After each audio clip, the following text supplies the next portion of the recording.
আসসালামু আলাইকুম সুপ্রিয় দর্শক, অবশেষে সেই জাফলং জিরো পয়েন্টে চলে এসেছি।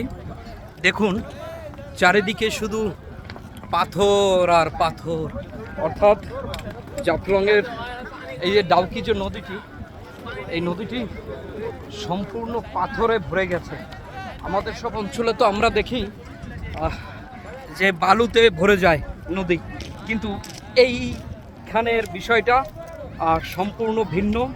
এবং দেখুন, অর্থাৎ মেঘালয়ের পাহাড় থেকে স্রোতের টানে এই পাথরগুলো ভেসে এসে বাংলাদেশে জমা হয়েছে এবং এই নদীটি সম্পূর্ণ ভরে গেছে।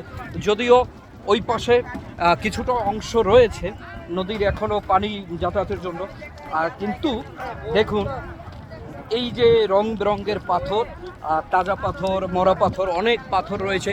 এই পাথরের জায়গাটি ভরে গেছে। যদিও আমরা এখন বাংলাদেশি সীমানার ভিতরেই রয়েছি, এখনও যাইনি যে জিরো পয়েন্টের জায়গাটিতে, যে জায়গাটি জিরো পয়েন্ট রয়েছে, এখনও বাংলাদেশি অঞ্চলেই আছে। এটা বাংলাদেশের জন্য সৌভাগ্যের বিষয় আমি বলবো, কারণ এই যে পাথরগুলো, এটাই আমাদের সম্পদ। কারণ এই পাথরগুলো যদি না আসতো তাহলে আমরা পাথরের চাহিদা কিভাবে পূরণ করতে পারতাম। এই জন্য আমি বলবো যে পাথরগুলো আমাদের জন্য অনেক বড় একটি সম্পদ। দেখুন জিরো পয়েন্টের এই অঞ্চলটি পাথরে ভরে গেছে। দেখুন সম্পূর্ণ পাথর, সম্পূর্ণ পাথর।